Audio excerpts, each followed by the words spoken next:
Morning students. Last લેક્ચરમાં આપણે equation 14 સુધી ડિરાઈવ કર્યું હતું.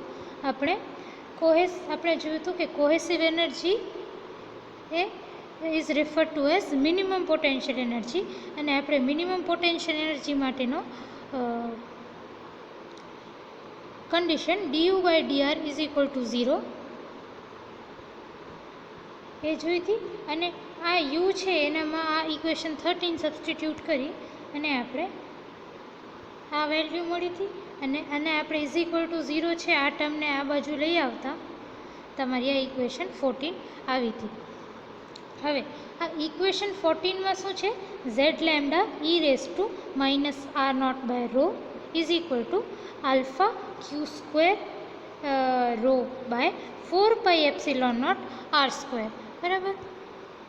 હવે પુટિંગ ઇક્વેશન 14 ઇન ઇક્વેશન 13. તો ઇક્વેશન 13 જે છે એમાં ઇક્વેશન 14ની વેલ્યુ નાખીએ. હવે ઇક્વેશન 13 શું બતાવે કે છે? તમને શેની વેલ્યુ આપે છે? પોટેન્શિયલ એનર્જી યુની. તો હવે જ્યારે મિનિમમ પોટેન્શિયલ એનર્જી હોય, મિનિમમ પોટેન્શિયલ એનર્જી ક્યારે છે? તમારી R0 ઉપર જ્યારે તમારી મિનિમમ પોટેન્શિયલ એનર્જી છે ત્યારે એ જે મિનિમમ પોટેન્શિયલ એનર્જી છે ને એને હું U0 કહીશ. તો આ યુની જગ્યાએ યુની જગ્યાએ U0 શું કહે છે? U0 પણ તમારી પોટેન્શિયલ એનર્જી છે, પણ ક્યાં? તો મિનિમમવાળા પોઈન્ટ ઉપર R is equal to R0, જ્યાં તમારી મિનિમમ પોટેન્શિયલ એનર્જી છે ત્યાં potential energy U is equal to U0. Minimum potential energy U0 is at distance R0. તો આ equation 13માં U0 is at R0. તો અહીંયા છે ને આ બંનેમાં આ બ્રેકેટમાં જે R છે એની જગ્યાએ R0 સબસ્ટિટ્યૂટ કરી દો, અને અહીંયા જે U છે એની જગ્યાએ U0 રાખી દો. બરાબર. તો આવી કંઈક ઇક્વેશન થશે. U0 is equal to n bracket open alpha q square by 4 pi epsilon not R0 plus Z lambda e raise to R0 by rho. બરાબર. હવે આ વાળી ટર્મ જે છે ને Z lambda by e raise to minus R0 by rho, એની જગ્યાએ તમે ઇક્વેશન 14માં જો, ઇક્વેશન 14માં તમે જોશો તો Z lambda e raise to minus R0 by rho is equal to lambda q square rho by 4 pi epsilon not R square, R not square આવું કંઈક આવે છે. આની જગ્યાએ Z lambda e raise to minus R not by rho is equal to alpha q square rho by 4 pi epsilon not R0 square આવું કંઈક છે equation. જો છે Z lambda e raise to minus R not by rho is equal to alpha q square rho by 4 pi epsilon not R not square. બરાબર. તો અહીંયા છે U0 is equal to n into minus alpha q square by 4 pi epsilon not R not plus Z e raise to minus R not by rho, એટલે અહીંયા જે છે આની જગ્યાએ શું આવી જશે? આની જગ્યાએ આપણે લખશું alpha q square rho by 4 pi epsilon not R નોટનો સ્ક્વેર. બરાબર. તો તમારી ઇક્વેશન કંઈક આવી થશે. આ જે ટર્મ છે સેકન્ડ ટર્મની જગ્યાએ આપણે આ લખશું. તો જો તમારી ઇક્વેશન કેવી થઈ? Putting equation 14 in the above equation 13 આપણી થઈ U0 is equal to n bracket open minus alpha q square by 4 pi epsilon not R not plus alpha q square rho by 4 pi epsilon not R not square. હવે આ ઇક્વેશનમાંથી minus alpha q square by 4 pi epsilon not R naught બહાર કાઢો. તો તમારી equation કેવી થઈ જશે? n તો છે જ, અને માઇનસ આટલી ટર્મ બહાર આવશે તો તમારો કોમન થઈ જશે minus alpha q square by 4 pi epsilon not R not. પછી અંદર શું બચી જશે? બ્રેકેટમાં શું બચશે? તો આ ટર્મ મેં કોમન લઈ લીધી તો બ્રેકેટમાં 1 બચશે, હવે આ પ્લસ છે, આપણે કોમન માઇનસ લીધો તો અંદર મને માઇનસ કરવું પડશે, તો જ માઇનસ અને માઇનસ મળીને આ પ્લસ થશે. તો મેં આ અંદર માઇનસ રાખ્યું. પછી હવે આ ટર્મમાં જુઓ, આ ટર્મમાંથી તમે આલ્ફા ક્યુ સ્ક્વેર 4πε0 આર એટલું કોમન કાઢી લ્યો તો અંદર શું બચે? એક રો અને એક આર. તો આ જો એ જ વસ્તુ મેં અહીંયા રાખી છે, કોમન જે બચે છે કોમન કાઢીને રો બાય આર નોટ. બરાબર. તો તમારી મિનિમમ જે એનર્જી છે, મિનિમમ એનર્જી આ જેને આપણે યુ નોટ કહીએ છીએ, એ કેટલી થશે? -n alpha q square by 4πε0 R naught into 1 - rho by R naught. All right. The potential energy of single ion in the crystal is given by. હવે minimum potential energy છે you not, એ આટલી છે જ્યારે n number of ions છે ત્યારે. અગર ખાલી એક આયન હોય તો n is equal to 1, that is number of ions is equal to 1. તો ઇક્વેશન 15માં તમે n ઇઝ ઇક્વલ ટુ 1 નાખી દો, તો putting n is equal to 1 in equation 15 તમારું એક સિંગલ આયનની મિનિમમ પોટેન્શિયલ એનર્જી કેટલી થશે એને આપણે યુ આયન વડે દર્શાવશું. એક જ single ion, one ion is equal to -alpha q square by 4πε0 R naught into 1 - rho by epsilon naught. આવું કંઈ થઈ જશે તમારું ઇક્વેશન. ખાલી આ ઇક્વેશનમાં n is equal to 1 put કરો તો તમારું સેમ આ યુ નોટની જગ્યાએ યુ આયન એ બતાવવા માટે કે એક જ આયનનું પોટેન્શિયલ છે. પછી n is equal to 1 substitute કરીએ, n ઇઝ ઇક્વલ ટુ 1 રાખીએ તો અહીંયા શું આવશે? માઇનસ રહેશે alpha q square by 4πε0 alpha q square by 4πε0 બ્રેકેટમાં 1 - rho by R naught, 1 - rho by R naught. અહીંયા આર નોટ આવશે, આ સુધારી લેજો. ઇક્વેશન 16 સુધારી લેજો, અહીંયા આર નોટ આવશે. આ આર નોટ છે તો અહીંયા પણ આર નોટ આવશે. ઓલરાઈટ. નાઉ ફોર NaCl. હવે NaCl માટે જે આલ્ફા છે ને, આલ્ફા મેડલંગ્સ કોન્સ્ટન્ટ એ 1.748 છે. આ આપણે પ્રીવિયસ લેક્ચર્સમાં જોયું છે. જ્યારે આપણે ઇલેક્ટ્રોસ્ટેટિક પોટેન્શિયલ એનર્જી ડિફાઇન કરતા હતા ને ત્યારે જો ઇલેક્ટ્રોસ્ટેટિક એનર્જી ડિફાઇન કરતા હતા ત્યારે આપણે જોયું હતું કે for NaCl Madelung's constant alpha is equal to -1.7.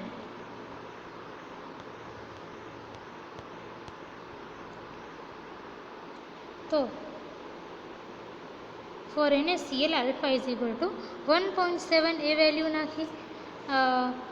પછી આર નોટ, જે આપણે આર નોટ શું છે કે મારી બોન્ડ લેન્થ, તમારા જે બે એટમ્સ છે એના વચ્ચે કેટલો ડિસ્ટન્સ એવો રાખીએ છીએ કે તમારે મિનિમમ પોટેન્શિયલ એનર્જી આવે છે.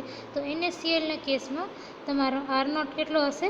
2.81 એંગસ્ટ્રોમ. એંગસ્ટ્રોમ એટલે 10⁻10. તો 2.81 ઇન્ટુ 10⁻10 એંગસ્ટ્રોમ -10 મીટર જેટલો તમારો આર નોટ હશે. પછી રો જે છે, રો જેને આપણે સ્ટ્રેન્થ કહીએ છીએ, strength of interaction,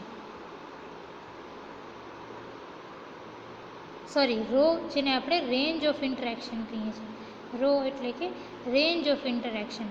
range of interaction કેટલી છે? તો બોન્ડ લેન્થ કરતાં જે આર નોટ છે, આર નોટ કરતાં 9 ટાઈમ્સ ઓછી છે.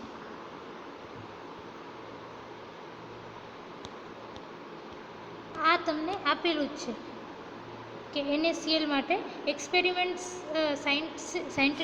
સાયન્ટિસ્ટે જ્યારે એક્સપેરિમેન્ટ કરી ત્યારે એ લોકોએ ફાઇન્ડ આઉટ કર્યું કે NaCl મેડલંગ્સ કોન્સ્ટન્ટ 1.748 હોય, પછી બોન્ડ આપણી R0 2.81 એંગસ્ટ્રોમ હોય, અને જે રેન્જ ઓફ ઇન્ટરેક્શન હોય ને એમ R0 કરતાં 9 ટાઈમ્સ ઓછું હોય. તો આ વસ્તુ આપેલી છે. તો હવે આ ઇક્વેશન 16માં આલ્ફાની જગ્યાએ 1.748 R0ની જગ્યાએ 2.81, રોની જગ્યાએ R0/9 સબસ્ટિટ્યૂટ કરો. અને અહીંયા પણ R0 છે, અહીંયા પણ R0 છે. એ વસ્તુ ભૂલજો નહીં. અહીંયા મેં એપ્સિલોન નોટ લખ્યું છે પણ એકચ્યુઅલી R0 છે. એ બધી વેલ્યુ સબસ્ટિટ્યૂટ કરશો ને તો ઇક્વેશન 16 તમારી કેવી થઈ જશે? UIN = -7.97 electron volts. તમારે એક આયનની potential energy of single ion in the crystal of NaCl. NaClના ક્રિસ્ટલમાં કોઈ એક આયનની પોટેન્શિયલ એનર્જી કેવી થશે? -7.97 electron volts. Now, this is not the correct energy of single ions, as every ion is counted twice while taking the pair interaction. હવે જ્યારે આપણે આ વસ્તુ તમે સેમેસ્ટર 3માં જોઈ હશે. સેમેસ્ટર 3માં તમે ફર્સ્ટ જ ટોપિક કરતા હતા. એમાં ફર્સ્ટ જ ટોપિક સેમેસ્ટર 3ના ફર્સ્ટ યુનિટની ફર્સ્ટ ટોપિક એમાં તમને લોકોને એક સિસ્ટમ ઓફ ચાર્જીસની પોટેન્શિયલ એનર્જી ડિફાઇન કરવાની હતી, યાદ હોય તો. અને એમાં તમે શું કરતા હતા કે સૌથી પહેલાં તમે આ રીતે કરતા હતા કે પહેલાં Q1 કોન્સ્ટન્ટ રાખો. આવી રીતે સિસ્ટમ ઓફ ચાર્જીસ હોય, ધારો કે પછી આ Q4 એ રીતે હોય, Q1, આ છે Q2, Q3, Q4, આ રીતે ઘણા બધા ચાર્જીસ હોય. તો તમે શું કરતા હતા? પોટેન્શિયલ એનર્જી ડિફાઇન કરવા માટે Q1 બારે લેતા હતા, Q1 લેતા હતા. હવે Q1 જે છે એ કોના સાથે ઇન્ટરેક્ટ, અને Q1 અને Q2 વચ્ચે R12 ડિસ્ટન્સ છે, Q1 અને Q3 વચ્ચે R13 ડિસ્ટન્સ છે, Q2 અને Q3 વચ્ચે R23 ડિસ્ટન્સ છે, એન્ડ સો ઓન. તો તમે પોટેન્શિયલ એનર્જી માટે પહેલાં તો આ Q1 વાળો એટમ લેતા હતા કે Q1 હવે ઇન્ટરેક્ટ કોના સાથે કરે છે? એક તો Q2 સાથે કરે છે. તો Q2 બાય ડિસ્ટન્સ કેટલો છે? R12 પ્લસ બીજું કોના સાથે ઇન્ટરેક્ટ કરે છે? Q3 સાથે. તો ડિસ્ટન્સ કેટલો છે આ બે વચ્ચે? તો Q3/R13 બંને વચ્ચે R13 ડિસ્ટન્સ છે Q1 અને Q3 વચ્ચે. પ્લસ બીજું કોના સાથે ઇન્ટરેક્ટ કરે છે? આ Q4 સાથે. એ બે વચ્ચે ધારો કે R14 જેટલી છે ડિસ્ટન્સ. તો Q4/R14. એ જ રીતે R15 જેટલા ડિસ્ટન્સ ઉપર કોઈ બીજો ચાર્જ Q5 હોય, બરાબર, તો plus Q5/R15 and so on, આટલું થશે. તો U = KQ1 × Q2/R12 plus Q3/R13 plus and so on. જેટલા ચાર્જ હોય એટલા. Q4/R14 પ્લસ Q5/R15 જેટલા છે R15 પ્લસ કે પછી તમે શું કરતા હતા કે Q2 લેતા હતા, Q2 ને કોન્સ્ટન્ટ રાખતા હતા ને પછી જોતા હતા કે Q2 જે છે કોના સાથે ઇન્ટરેક્ટ કરે છે. તો ફિગર મેં જે દોર્યું હતું એમાં Q2 જે છે, અહીંયા આ ફિગરને કન્સિડર કરી લો, આ જોડું. તો Q2 જે છે એ Q1 સાથે ઇન્ટરેક્ટ કરે છે. તો Q1 અને Q2 વચ્ચે મેં કીધું હતું કેટલું ડિસ્ટન્સ છે? R12 જેટલું. પ્લસ Q2 જે છે એ કોનાથી? R3 થી પણ ઇન્ટરેક્ટ કરશે, Q3/R23 પ્લસ Q2 જે છે કોઈક અમુક ચાર્જ Q4 રાખેલો હોય ક્યાંક, અને Q2 અને Q4 વચ્ચે R24 ડિસ્ટન્સ હોય. તો આ રીતે થાય Q4/R24 and plus and so on. આ જ વસ્તુ આપણે KQ3 માટે કરશું, પછી KQ4 માટે કરશું, મતલબ આ રીતે કરતા જશું. હવે આ જ વસ્તુ આપણે KQ3 માટે કરશું એન્ડ સો ઓન. આ રીતે આપણે કરતા હતા. થોડુંક તમે સેમેસ્ટર 3 નું ફર્સ્ટ ટોપિક જ યાદ કરો, ને અગર તમને યાદ ના આવે, કન્ફ્યુઝન થાય, તો હું તમને એ લેક્ચર મોકલીશ, એ જ સેમેસ્ટર 3નું લેક્ચર મોકલીશ. હવે તમે આના ઉપર ધ્યાન આપો, ફર્સ્ટ ટર્મ ઉપર ધ્યાન આપો. ફર્સ્ટ ટર્મ શું છે તમારી? KQ1 Q2 by R12. Second term પણ એવી જ છે કે Q2 Q1 by R12 A same જ છે. KQ1 Q2 કે KQ2 Q1 આ બંને ટર્મ સેમ જ છે. તો આપણે જે છે એક જ પેર જે છે એ 2 વખત કાઉન્ટ થઈ જાય છે પોટેન્શિયલમાં. એક જ પેર જે છે જો 2 વખત કાઉન્ટ થઈ જાય છે, KQ1 Q2 બાય R12 અને KQ2 Q1 બાય R12. એ જ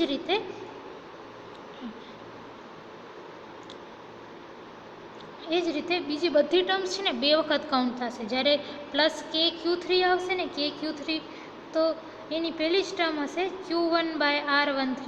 ત્યારે આ જે છે KQ1 Q3 બાય R13 એ પણ ડબલ થઈ જશે.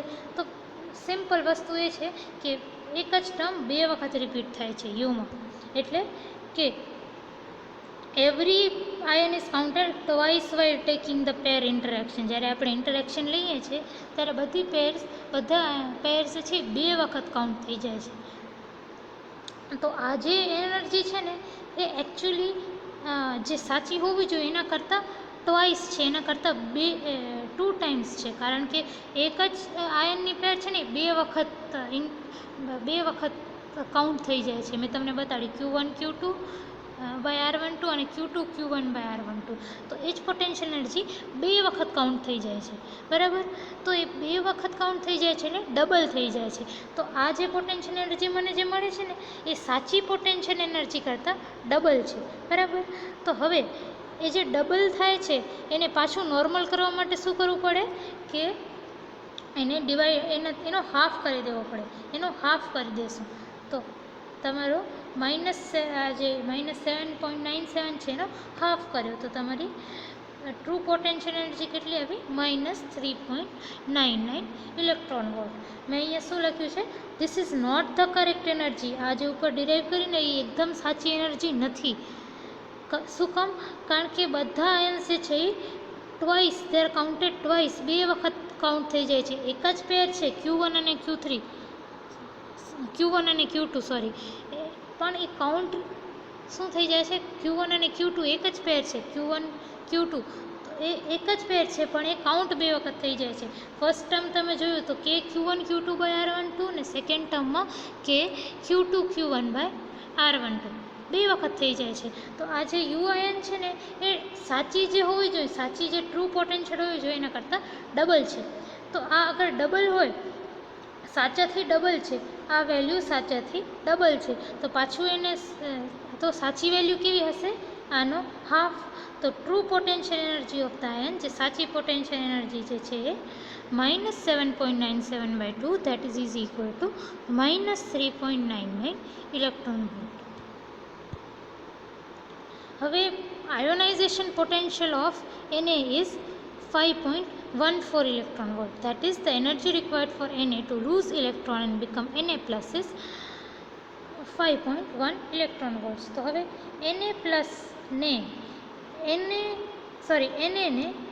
પ્લસ બનવા માટે Na જે છે એ 1 ઇલેક્ટ્રોન લૂઝ કરી દેશે અને Na પ્લસ બનશે. એ કરવામાં એને કેટલી એનર્જી લાગશે? 5.14 ઇલેક્ટ્રોન વોલ્ટ. અને Cl શું કરશે? Cl જે છે એ આ જે ઇલેક્ટ્રોન છે એને ગેઇન કરશે અને Cl માઇનસ બનશે. એ કરવા માટે એને કેટલી એનર્જી જોશે? -3.61 ઇલેક્ટ્રોન વોલ્ટ. તો હવે NaCl બોન્ડ બને ત્યારે શું થાય? Na તમારો ઇલેક્ટ્રોન લૂઝ કરીને Na પ્લસ બની જાય અને Cl તમારો ઇલેક્ટ્રોન ગેઇન કરીને Cl માઇનસ બની જાય અને એ બે વચ્ચે બોન્ડ બને Na પ્લસ અને Cl માઇનસ વચ્ચે, ત્યારે તમારો NaCl બોન્ડ બને. તો NaCl બોન્ડ ક્યારે બને? જ્યારે 5.14 ઇલેક્ટ્રોન વોલ્ટ એનર્જી નાખીએ અને એને તમારો ઇલેક્ટ્રોન લૂઝ કરે અને પછી ઇલેક્ટ્રોન ગેઇન કરે ત્યારે -3.61 ઇલેક્ટ્રોન વોલ્ટ જેટલી એનર્જી આવે. તો NaCl બનવા માટે આ બંનેને તમે એડ કરી દો. NaCl ક્યારે બને? Na પ્લસની એનર્જી અને Cl માઇનસની એનર્જી.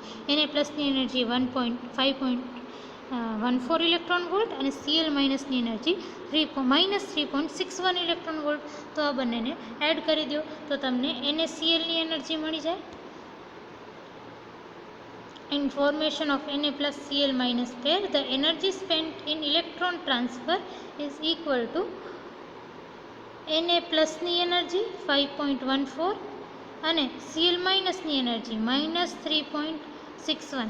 એ બંનેને એડ કરો તો તમારો શું થઈ જાય? NaCl. તમારા NaCl બનવા માટે તમારી એનર્જી કેટલી થઈ જાય? 1.53 ઇલેક્ટ્રોન વોલ્ટ. બરાબર. હવે NaClની એનર્જી છે 1.53 ઇલેક્ટ્રોન વોલ્ટ. 1.53 electron volt. હવે Na અને Cl atoms both gives 1.53 electron volt, એટલે આ બંને તમને 1.53 ઇલેક્ટ્રોન વોલ્ટ્સ આપશે. તો એક એટમ કેટલું આપશે? આ બે એટમ મળીને તમને 1.53 આપે. તો એક એટમ Na કે એક એટમ Clનો એ તમને કેટલું આપશે? અડધું અડધું, 1.53/2 અને Cl પણ 1.53/2 આપશે. Na તમને 1.53/2 આપશે, Cl પણ 1.53/2 આપશે. 1.53/2 પ્લસ 1.53/2 ઇઝ ઇક્વલ ટુ 1.53. તો ઈચ એટમ, એક એટમ જે છે, એક એટમ Naનું કે Clનું કેટલી એનર્જી આપશે? 1.53/2. તો ઈચ એટમ, એક એટમ Naનું કે Clનું કેટલું કન્ટ્રીબ્યુટ કરશે? 1.53/2 ઇલેક્ટ્રોન વોલ્ટ. 1.53/2 આટલી એનર્જી આપશે. 1.53/2 થાય 0.77 ઇલેક્ટ્રોન વોલ્ટ્સ. તો તમારી એક એટમ જે છે એ 0.77 ઇલેક્ટ્રોન વોલ્ટ્સ આપશે તમારા કોહેસિવ એનર્જીને. The cohesive energy of NaCl is, તો હવે જો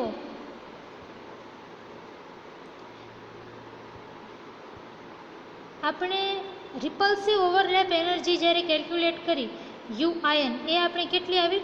રિપલ્સિવ પોટેન્શિયલ એનર્જી -3.99 રિપલ્સિવ ઓવરલેપ એનર્જી. આપણે જે UIN જે છે એ કેલ્ક્યુલેટ કરી. આ ભલે કરેક્ટ નથી, it was not correct. True potential energy કેટલી આવી? -3.99 NaCl માટે.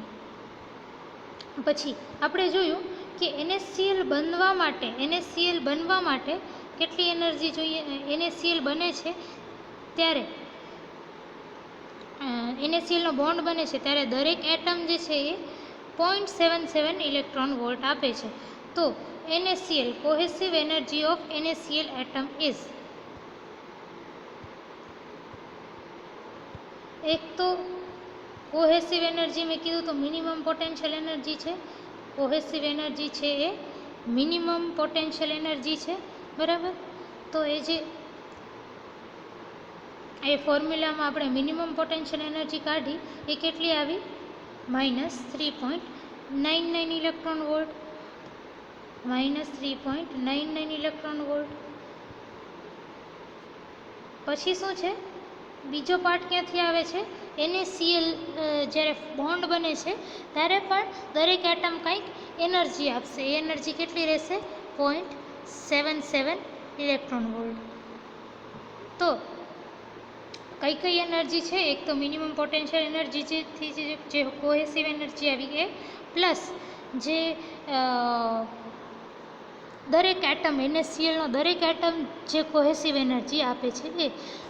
કોહેસિવ એનર્જી કોના કોના કારણે છે? ફરીથી જુઓ તો એક તો તમારું જે મિનિમમ પોટેન્શિયલ એનર્જી છે એ ફોર્મ્યુલાથી જે આપણે કેલ્ક્યુલેટ કર્યો એ, અને બીજો કયો? તો Na કે Cl, જે દરેક એટમ છે Naનું કે Clનું, એ કેટલી એનર્જી આપે છે. તો ટોટલ પોટેન્શિયલ એનર્જી કેટલી થશે? ટોટલ કોહેસિવ એનર્જી કેટલી થશે? -3.99 electron volt plus 0.77 electron volt. So the cohesive energy per atom of NaCl is -3.99 electron volt plus 0.77 electron volts, that is equal to -3.22 electron volt. The theory is successful because the calculated value 3.22 and the measured value 3.28 electron volt per atoms are nearly equal. તમે જ્યારે experiments કરશો અને NaClની cohesive energy major કરશો તો એ મેજર્ડ value છે ને 3.28 electron volt atom આવશે. અને જ્યારે આ થિયરીથી આપણે કેલ્ક્યુલેટેડ વેલ્યુ કેટલી આવી 3.22 ઇલેક્ટ્રોન વોલ્ટ પર એટમ. 3.22 અને 3.28 બંને અપ્રોક્સિમેટલી સરખા છે, તો આપણે કહી શકીએ કે આ થિયરી સક્સેસફુલ છે. કેલ્ક્યુલેટેડ વેલ્યુ અને જે મેજર્ડ કે ઓબ્ઝર્વડ વેલ્યુ છે એ સરખી આવી એટલે.